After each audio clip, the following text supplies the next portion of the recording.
Thank you. Merci beaucoup.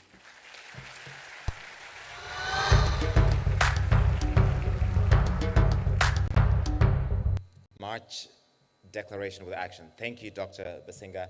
And to speak on behalf of the Africa Food Systems Forum partners, governments, please welcome the Minister for Africa, Foreign Commonwealth, and Minister for Africa at the Foreign Commonwealth and Development Office, the Honorable Lord Collins of Highbury.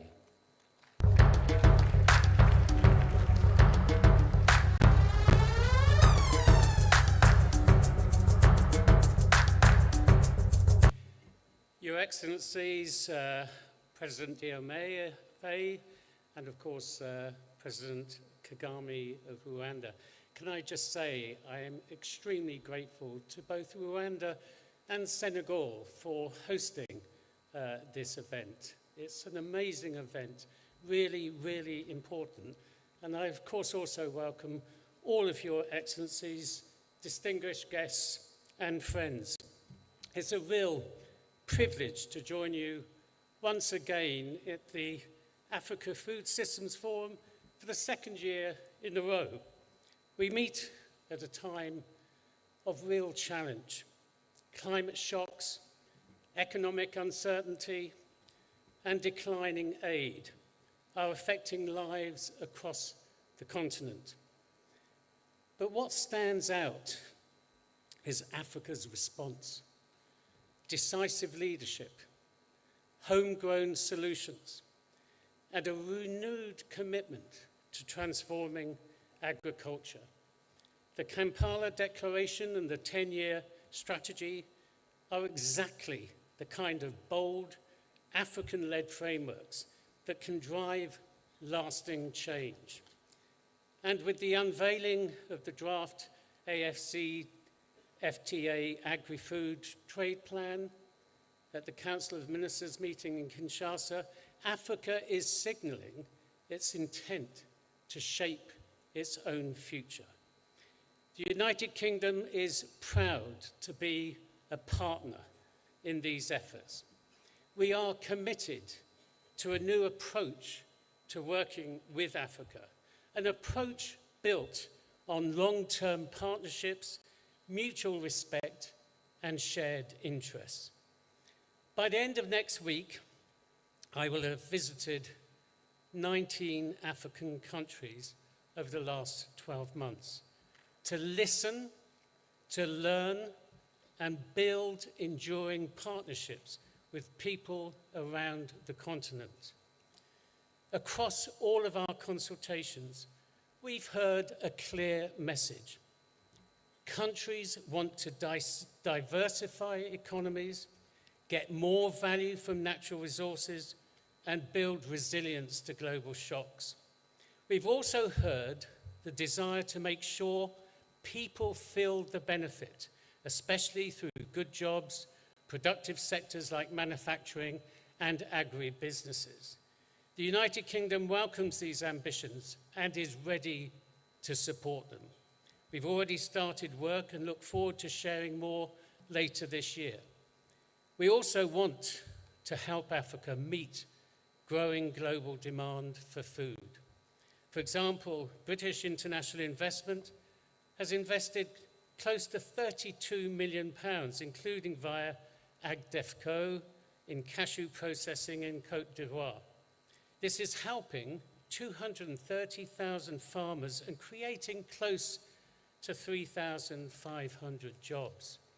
Our work with ECOWAS and COMESA is helping set up platforms that bring together governments and businesses in rice and creating new opportunities in horticulture. This is cutting down on imports and creating new opportunities across Africa. But I know we must go further. That's why it gives me huge pleasure today to announce a new £5 million UK partnership with AGRA, including working with the African Union and AUDA-NEPAD. This funding, the funding will help deliver the Kampala Declaration, supporting efforts to grow agricultural trade and strengthen key food corridors across Africa. We know that agriculture remains underinvested, despite it employing over half of Africa's workforce and making up nearly 20% of its GDP. With the global food market worth $7 trillion, this represents a big opportunity for Africa's agribusinesses. This will not just boost development, but it will also strengthen our shared food security and resilience. So let us continue working together to raise more money, promote African ownership, and champion trade. Ultimately, this forum is not just about challenges. It's about realizing Africa's vast potential. Together, we must harness the energy and innovation of Africa's youth to build a brighter future for the continent. Thank you very much.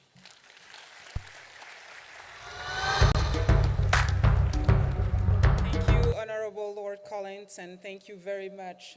Thank you to the UK for being open to building new partnerships in Africa, and thank you for announcing this fund. C'est un honneur maintenant d'appeler le Dr Alvaro Lario, président du Fonds international de développement agricole, FIDA, qui représente les partenaires qui sont les banques multilatérales de développement.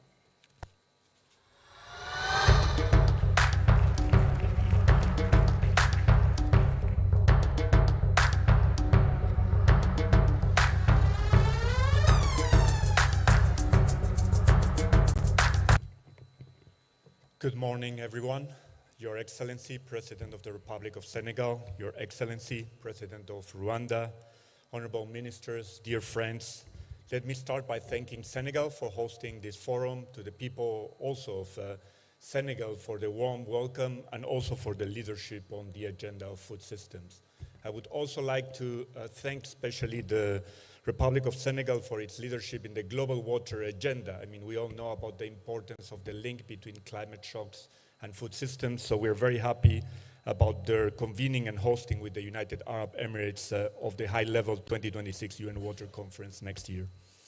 As the President of AGRA mentioned, we gather only today not only to discuss the future of food and agriculture, but also to act to accelerate the innovation and the financing to transform food systems. That is why today I'd like to discuss not only the opportunities of our brighter future, but especially to talk about the African youth. We know that around 10 million new young people come into the job market every year here in Africa.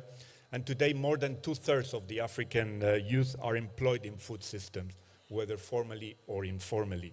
So as the number of young people in Africa is projected to increase by 65% by 2050, it's especially important that we talk today about jobs and opportunities. The goal is to create these opportunities, especially in the rural areas, to create well-paid jobs across the entire value chain, not only in production, in productivity, but in distribution, in storage, commercialization, exporting, certification.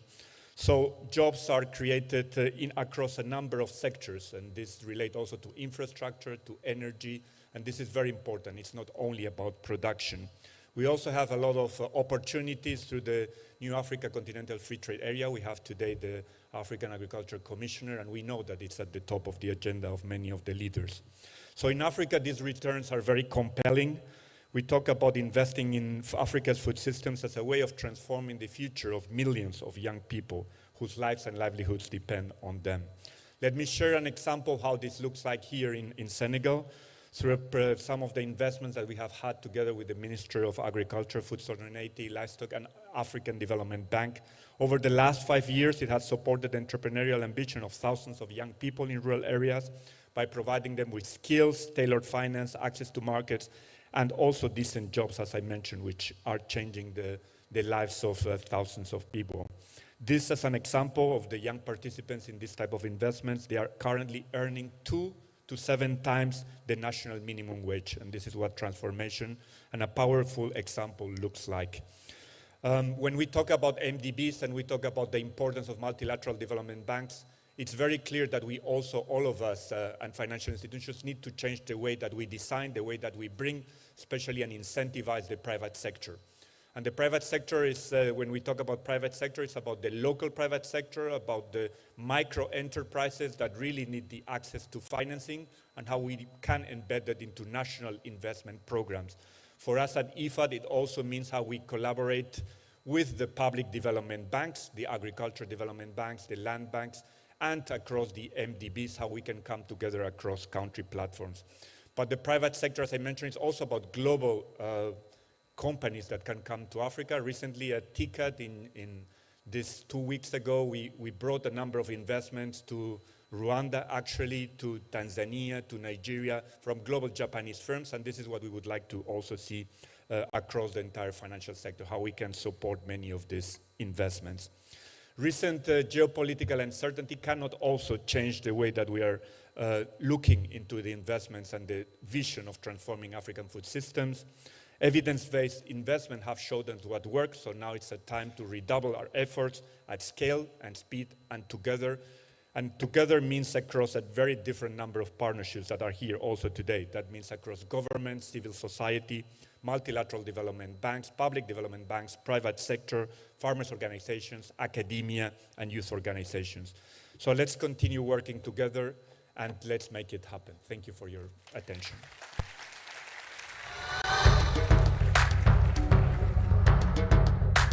Thank you, Dr. Lario. And now let's hear from the African Union Commission, the Commissioner for Agriculture, Rural Development, Blue Economy, and Sustainable Development, His Excellency Moses Vilakati.